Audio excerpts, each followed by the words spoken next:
21세기에 흙으로 집을 지었다고요? 스웨덴 최고의 건축가가 비웃었던 한국의 흙집. 하지만 독성 스모그가 유럽을 질식시킨 그날, 살아남은 집은 오직 한 곳뿐이었습니다. 바로 한국의 황토벽과 한지로 지은 그 집. 모든 공기청정기가 멈췄지만 황토벽만은 여전히 공기를 정화하고 있었죠. 그리고 겨울, 정전이 마을을 얼렸을 때도 한국의 온돌만은 온기를 품고 있었습니다. 죽어가던 아이가 그 바닥 위에서 다시 숨을 쉬기 시작했어요. 천년을 이어온 우리 조상의 지혜가 차가운 북유럽을 살린 순간이었습니다. 여러분은 한국의 한옥과 온돌이 자랑스러우신가요? 자랑스럽다면 대한민국, 전 세계에 알려야 한다면 한옥 최고를 댓글로 남겨주세요. 저는 잉그리드 베리스트렘입니다. 스웨덴 국립건축연구원에서 수석 건축가로 일하죠. 제 인생의 철학은 명확했습니다. 완벽한 밀폐, 최고의 단열, 그리고 통제된 환기. 이 세 가지가 현대 건축의 전부라고 믿었어요. 스톡홀름 교외의 순드발 마을. 유리와 콘크리트로 지어진 현대식 주택들이 늘어선 이곳에서 저는 살았습니다. 모든 집이 똑같았죠. 삼중 유리창, 완벽한 기밀성, 중앙 환기 시스템. 저는 그걸 과학적인 삶이라 불렀어요. 어느 봄날이었습니다. 연구원 복도에서 동료들이 웅성거리는 소리가 들렸죠. 순드발에 이상한 집이 생겼대. 벽에 흙을 발랐다던데. 저는 걸음을 멈췄습니다. 한국 사람들이래. 창문도 종이로 만들었다고 하던데. 동료들이 킥킥거리며 웃었어요. 저도 고개를 저었죠. 그날 오후 마을 자치회 모임이 있었습니다. 의장인 스벤 올슨이 심각한 표정으로 말했어요. 김씨 부부 집 문제를 논의해야 합니다. 마을 미관을 해치고 있어요. 저도 그 집을 본 적이 있었습니다. 다른 집들과 달리 낮고 수평적인 지붕. 나무 기둥과 흙빛 벽. 이질적이었죠. 흙을 벽에 바른다니 석기시대 얘기 아니야? 제 목소리엔 비웃음이 섞여 있었습니다. 올슨 의장이 고개를 끄덕였어요. 맞아요, 박사님. 21세기에 무슨 원시 건축이람.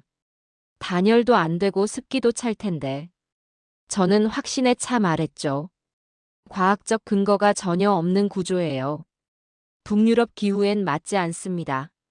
마을 사람들은 제 말에 동의했습니다. 저는 전문가였으니까요. 일주일 뒤였습니다. 퇴근길에 그 집 앞을 지나게 됐어요. 대문이 열려 있었죠. 안을 들여다봤습니다. 마당에 여자가 무릎을 꿇고 허브를 가꾸고 있었어요. 검은 머리의 동양인이었습니다. 그녀가 고개를 들었어요. 미소를 지으며 손을 흔들었죠. 저는 어색하게 고개만 끄덕이고 지나쳤습니다. 하지만 이상했어요. 그 집 주변의 공기가 달랐습니다.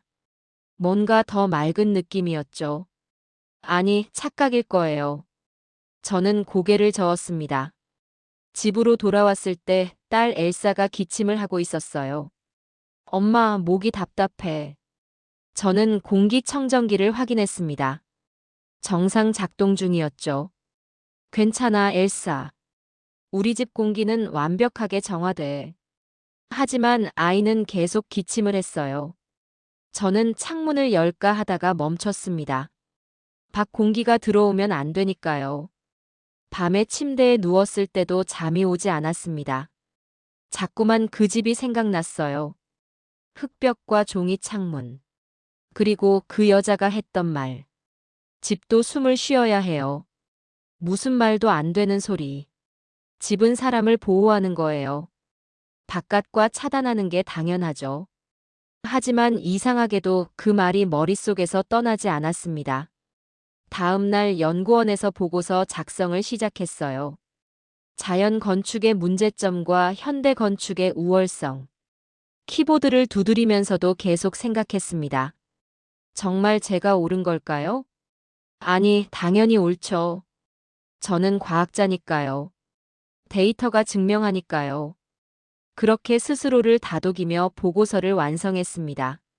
하지만 가슴 한구석이 불편했어요. 마치 뭔가 중요한 걸 놓치고 있는 것 같은 느낌. 그날 밤 꿈을 꿨습니다.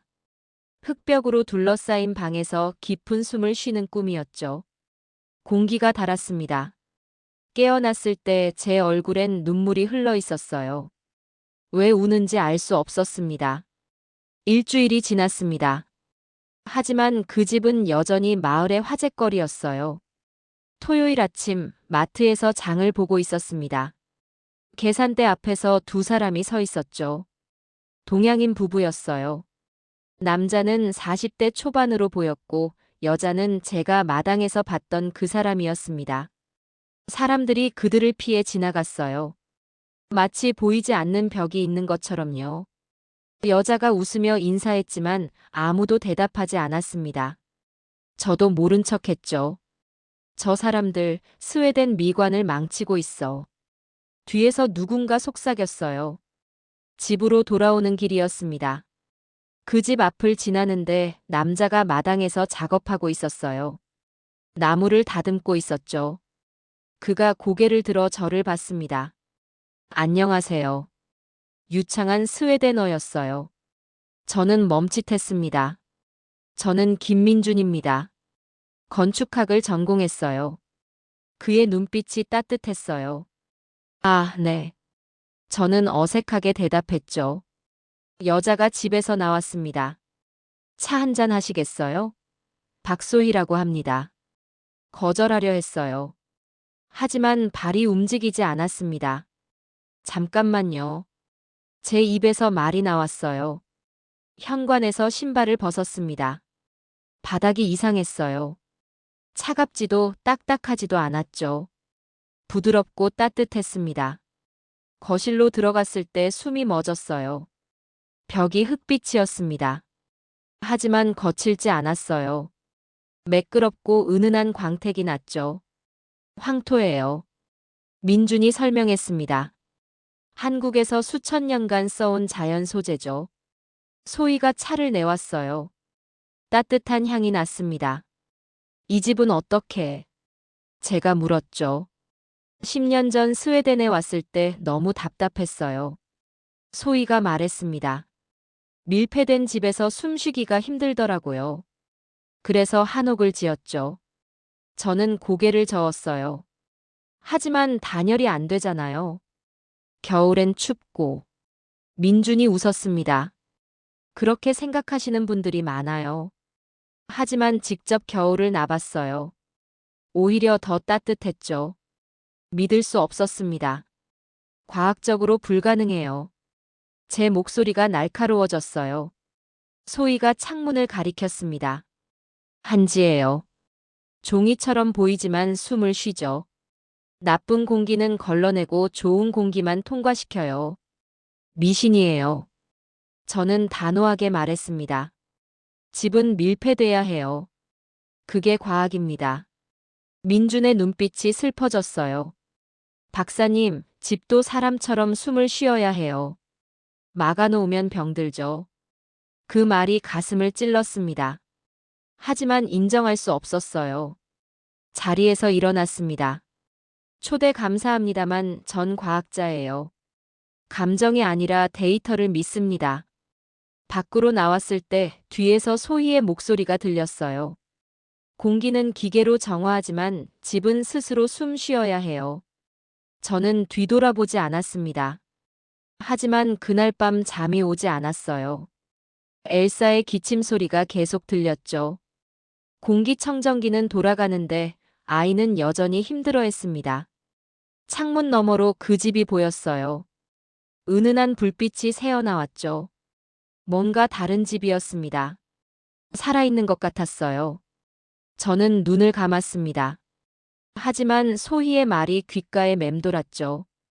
집도 숨을 쉬어야 해요. 월요일 아침, 연구원 회의실. 저는 준비한 발표 자료를 펼쳤습니다. 화면에 큼지막한 제목이 떴죠. 자연 건축의 문제점과 현대 밀폐 건축의 우월성. 동료들 앞에서 침착하게 말했습니다. 한국식 자연 건축은 북유럽 기후에 부적합합니다. 첫 번째 슬라이드를 넘겼어요. 황토벽은 습기 흡수율이 높아 겨울철 결로 현상을 유발합니다. 곰팡이와 부패의 위험이 크죠. 동료들이 고개를 끄덕였어요. 한지 창호는 단열 효과가 거의 제로입니다. 우리의 삼중 유리창 대비 열 손실이 70% 이상 높습니다. 데이터가 화면을 채웠죠. 자연 환기는 에너지 낭비의 주범입니다.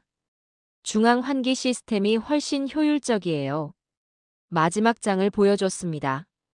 결론적으로 이런 원시적 건축은 현대 사회에 맞지 않습니다. 박수가 터졌어요. 소장님이 만족스러운 표정으로 말했습니다. 훌륭해요, 잉그리드. 이 보고서를 시 건축위원회에 제출하겠어. 저는 뿌듯했습니다. 과학이 승리한 거였죠. 그날 저녁 집으로 가는 길.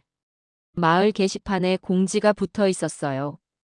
건축연구원 권고한 비표준 건축물 개선 안내. 그 밑에 작은 글씨로 자연 소재 건축이 명시돼 있었습니다. 저는 뿌듯하게 웃었죠. 하지만 이틀 뒤였습니다. 우편함에 편지가 들어 있었어요. 민준과 소희의 이름이 적혀 있었죠. 펼쳐 읽었습니다. 잉그리드 박사님께.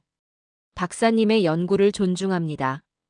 하지만 한 번만 경험해 보시겠어요? 숫자로는 설명할 수 없는 게 있답니다. 이번 주 토요일 저녁 6시 저희 집에서 기다리겠습니다. 민준, 소희 올림. 저는 편지를 구겼습니다. 휴지통에 던져 넣었어요. 며칠이 흘렀습니다. 마을 분위기가 냉랭해졌어요. 민준과 소희를 마주치는 사람들의 눈빛이 더 차갑게 변했죠. 목요일 오후였습니다. 슈퍼마켓에서 소희를 봤어요. 그녀는 혼자 장을 보고 있었습니다. 눈가가 붉었죠. 박사님. 그녀가 조용히 불렀어요. 저는 모른 척하려 했습니다. 하지만 발이 멈춰졌죠. 우리가 그렇게 이상한가요? 소희의 목소리가 떨렸습니다. 그저 고향의 방식으로 살고 싶었을 뿐인데. 그녀의 눈에서 눈물이 흘렀어요. 자연과 함께 숨 쉬고 싶었을 뿐이에요. 제 가슴이 아팠습니다. 하지만 저는 냉정하게 말했어요. 감정이 아니라 과학이에요. 데이터가 말하는 걸 따를 뿐입니다. 소희는 고개를 숙였습니다. 집으로 돌아왔을 때 엘사가 또 기침을 하고 있었어요. 심해졌습니다. 엄마, 숨쉬기 힘들어. 아이의 얼굴이 창백했죠. 저는 공기청정기 필터를 확인했습니다. 갓 교체한 거였어요. 문제가 없었죠. 창밖을 봤습니다. 민준네 집에 불이 켜져 있었어요. 마당에서 민준이 무언가를 심고 있었습니다. 토요일이 됐어요. 저녁 6시. 저는 거실 창문 앞에 서 있었습니다. 민준네 집을 바라보고 있었죠. 가지 않을 거예요. 과학자로서의 자존심이 있으니까요. 하지만 엘사의 기침 소리가 들렸습니다. 공기청정기는 돌아가는데 아이는 여전히 힘들어했어요. 소희의 말이 떠올랐습니다.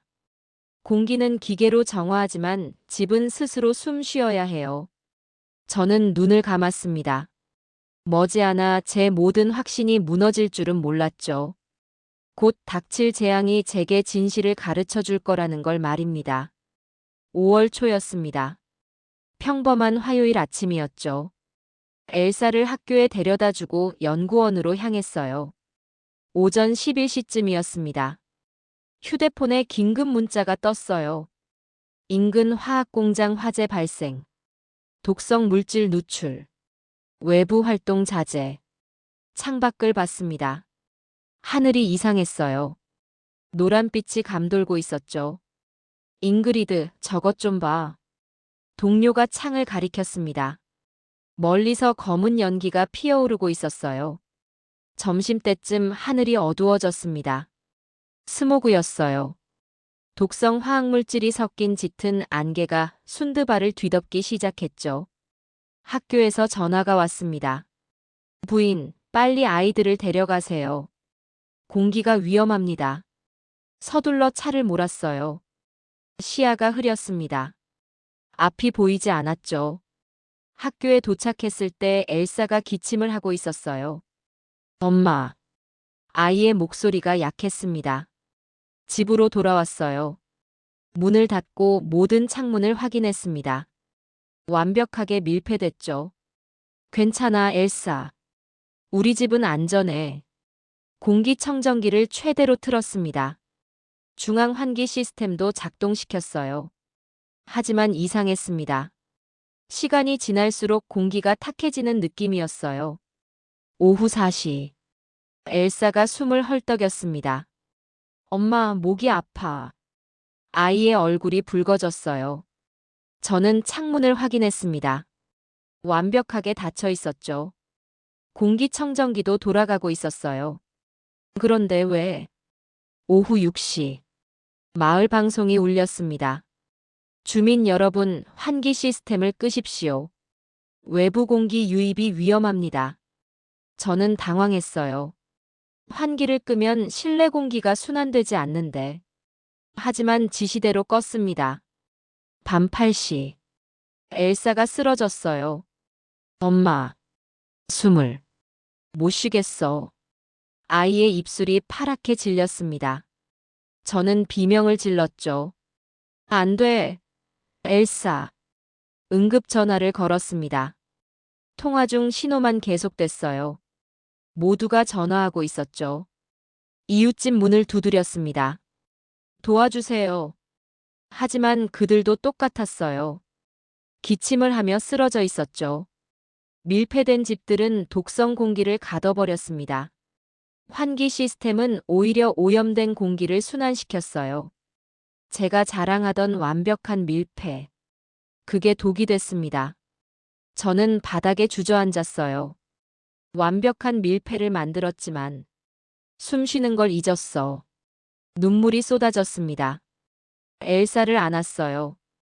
아이의 숨소리가 약해졌습니다. 미안해, 엘사. 엄마가 틀렸어. 그때 창밖을 봤습니다. 민준네 집이었어요. 이상했습니다. 그 집에서 사람들이 나오고 있었어요.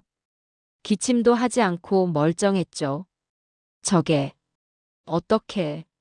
민준이 마당에 서 있었습니다. 주변 사람들에게 뭔가 말하고 있었어요. 한 이웃이 외쳤습니다.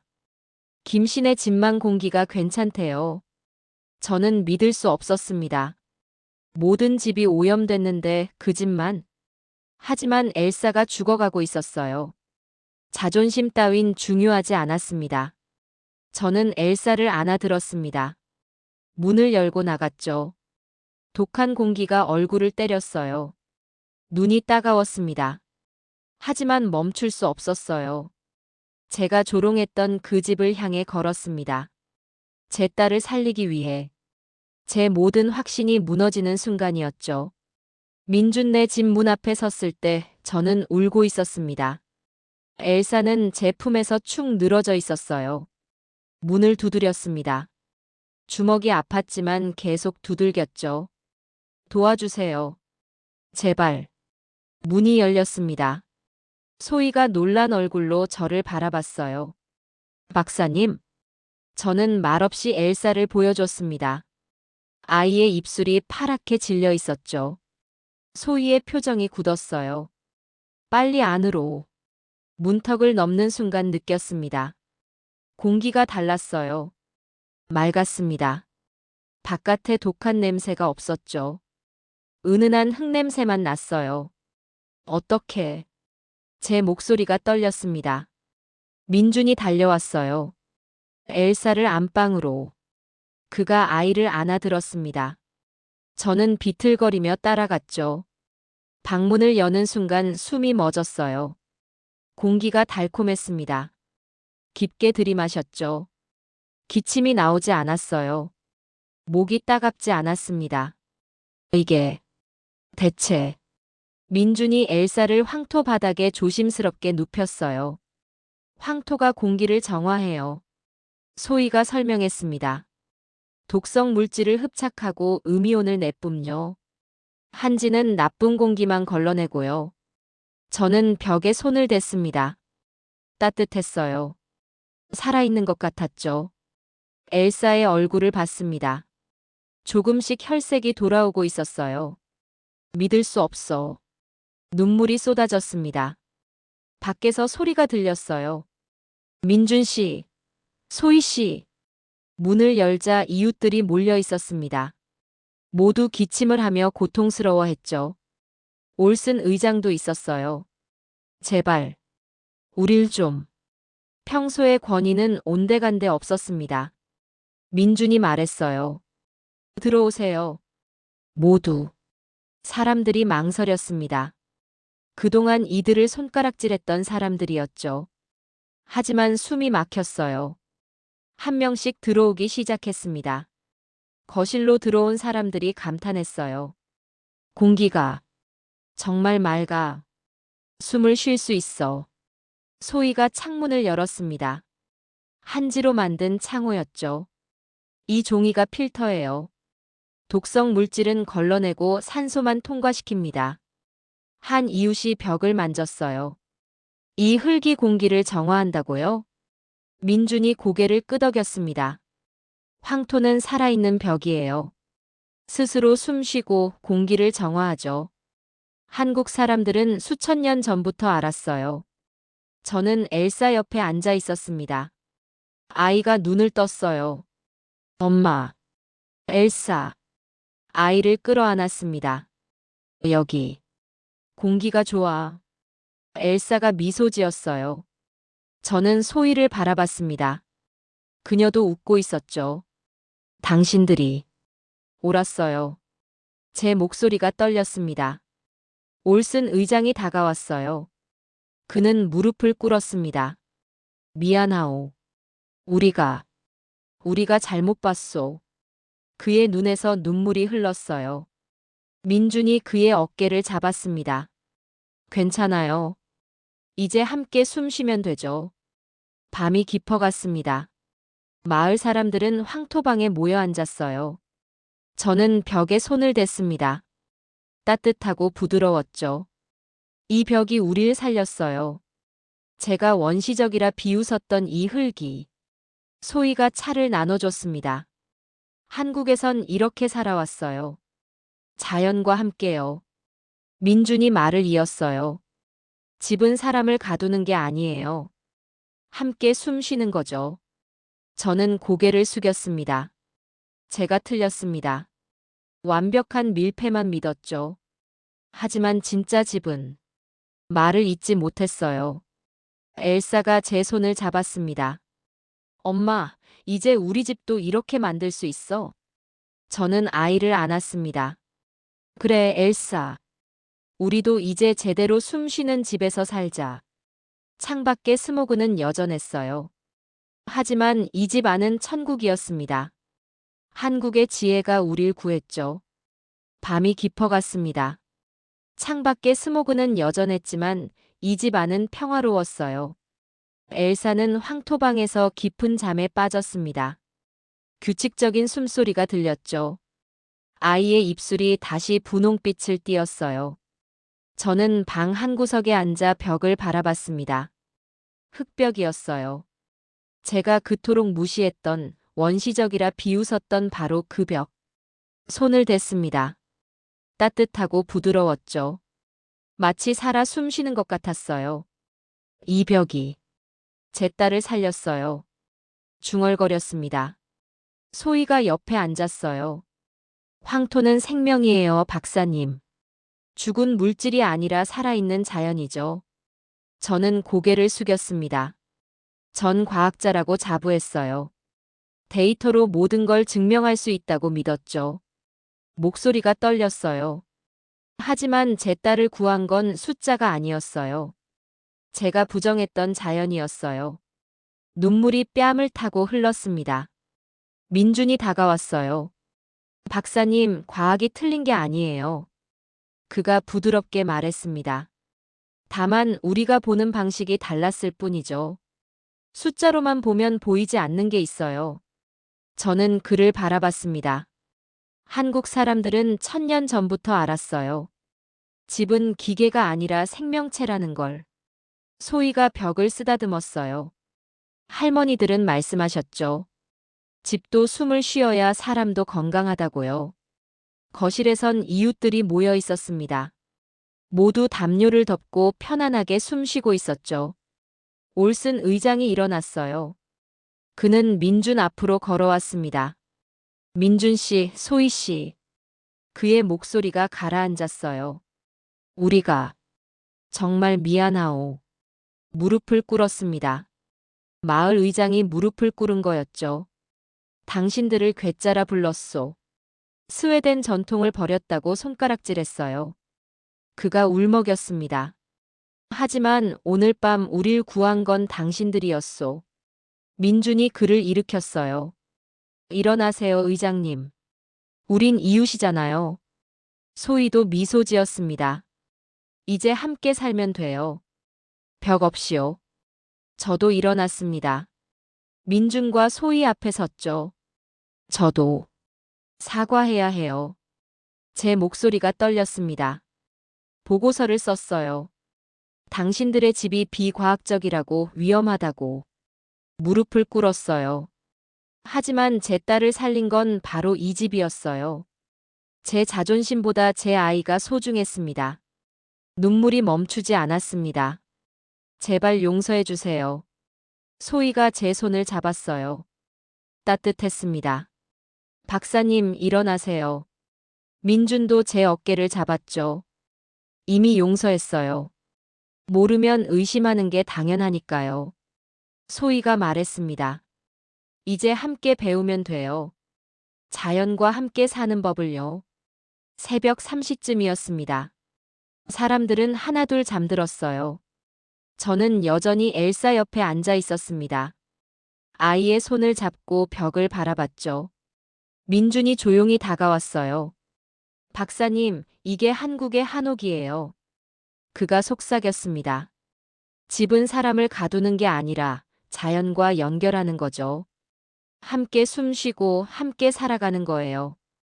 저는 고개를 끄덕였습니다. 이제 알겠어요. 진짜 과학은 말을 잇지 못했어요. 사람을 위한 거죠. 민준이 대신 말했습니다. 동이 트기 시작했어요. 창밖에 스모그가 조금씩 걷히고 있었습니다. 엘사가 눈을 떴어요. 엄마. 응, 엘사. 엄마 여기 있어. 아이가 미소 지었습니다. 여기 공기 정말 좋아. 깊게 숨 쉴 수 있어. 저는 아이를 꼭 안았습니다. 그래, 엘사. 이제 우리 집도 이렇게 만들 거야. 진짜 숨 쉬는 집으로. 한국의 황토벽이 가르쳐 줬습니다. 집은 기계가 아니라 생명이라는 걸요.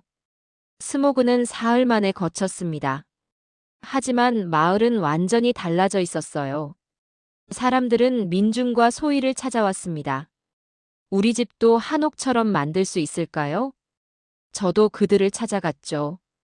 도와주세요. 제대로 배우고 싶어요. 민준이 웃으며 말했습니다. 박사님, 소개하고 싶은 분이 있어요. 그날 저녁이었습니다. 민준네 집 앞에 낡은 트럭이 멈췄어요. 한 남자가 내렸습니다. 40대 중반쯤 보였어요. 거친 손, 묵직한 눈빛. 장인의 풍모가 느껴졌죠. 이정우입니다. 그가 한국어로 인사했어요. 민준이 통역했습니다. 스톡홀름에서 10년째 한국 전통 건축을 하고 계세요. 이정우는 민준네 집을 둘러봤습니다. 벽을 쓰다듬고 바닥을 두드렸죠. 온돌도 잘 깔았네요. 저는 귀가 번쩍 뜨였습니다. 온돌이요? 이정우가 바닥을 가리켰어요. 이 따뜻한 바닥이 온돌이에요. 한국의 난방 방식이죠. 저녁을 함께 했어요. 이정우가 천천히 말했습니다. 한옥은 공기만 정화하는 게 아니에요. 민준이 통역했죠. 온기도 품습니다. 바닥부터 따뜻하게요. 저는 바닥에 손을 댔습니다. 미지근했어요. 어떻게 바닥이 따뜻하죠? 이정우가 설명했습니다. 바닥 아래 구들이 있어요. 열이 돌을 데우고 그 돌이 오랫동안 온기를 유지하죠. 소희가 말을 이었어요. 겨울에 한번 불을 떼면 하루 종일 따뜻해요. 전기 없이도요. 저는 놀랐습니다. 그럼 정전돼도? 민준이 고개를 끄덕였어요. 네, 작년 겨울 정전 때도 우리 집만 따뜻했어요. 이정우가 차를 마시며 말했습니다. 황토벽은 숨을 쉬게 하고 온돌은 온기를 품게 해요. 이 둘이 만나면 완전한 한옥이 되죠. 다음 날부터 저는 이정우에게 배웠습니다. 황토를 어떻게 반죽하는지, 구두를 어떻게 놓는지. 온돌은 과학이에요. 이정우가 설명했습니다. 뜨거운 공기는 위로 가려 하지만 돌이 막아서 열을 저장해요. 그리고 천천히 복사열로 내보내죠. 저는 감탄했습니다. 1000년 전 기술이 현대 과학보다 앞섰네요. 일주일 뒤 저는 연구원으로 복귀했습니다. 소장님 앞에 섰습니다. 새로운 연구를 시작하겠습니다. 자연과 호흡하는 건축, K한옥 모델로요. 새 연구가 시작됐어요. 이정우가 자문을 맡았습니다. 한 달 뒤 우리 집 개조가 시작됐습니다. 황토벽과 함께 온돌도 깔았어요. 이제 겨울이 와도 괜찮을 거예요. 이정우가 말했습니다. 이 바닥이 가족을 지켜줄 겁니다. 하지만 저는 아직 반신반의했어요. 정말 바닥 난방이 그렇게 효과적일까? 그 의문은 곧 풀리게 됩니다. 다가올 겨울이 모든 걸 증명해 줄 테니까요. 11월이었습니다. 스웨덴의 이른 한파가 찾아왔어요. 어느 토요일 새벽이었습니다. 갑자기 전기가 나갔어요. 마을 전체가 정전됐죠. 송전탑에 문제가 생긴 거였습니다. 복구엔 최소 이틀이 걸린다고 했어요. 이웃집에서 비명이 들렸습니다. 난방이 안 돼. 현대식 전기 난방 시스템들이 모두 멈췄어요. 집집마다 온도가 떨어지기 시작했죠. 저는 엘사를 깨웠습니다. 엘사, 괜찮아? 아이가 웃었어요. 응, 엄마. 바닥이 따뜻해. 손을 댔습니다. 정말이었어요. 전기가 끊겼는데도 온돌 바닥은 여전히 따뜻했죠. 밖에서 소리가 들렸습니다. 추워 죽겠어. 창문을 열었어요. 이웃들이 떨고 있었습니다. 올슨 의장이 외쳤어요. 온돌 깐 집들은 괜찮대요. 사람들이 움직이기 시작했습니다. 온돌을 설치한 집들로 몰려갔죠. 우리 집 문을 두드리는 소리가 들렸어요. 잉그리드 박사님. 문을 열자 세 가족이 서 있었습니다. 아직 온돌을 설치하지 못한 사람들이었죠. 들어오세요. 거실로 안내했습니다. 그들이 바닥에 손을 댔어요. 정말 따뜻해. 감탄사가 터졌습니다. 민준네 집엔 더 많은 사람들이 모여 있었어요. 이정우가 설명했습니다. 어젯밤에 불을 뗐어요. 그 열이 아직 남아있죠. 한 이웃이 물었습니다. 며칠이나 가나요? 이틀은 거뜬해요. 소희가 대답했습니다. 온돌은 열을 저장하니까요. 그날 저녁 마을 회관에 사람들이 모였습니다. 온돌 깐 집들에서 나눠온 온기 덕분에 견딜만 했죠. 올슨 의장이 일어났어요. 이번 봄 스모그 때 황토벽이 우릴 구했습니다.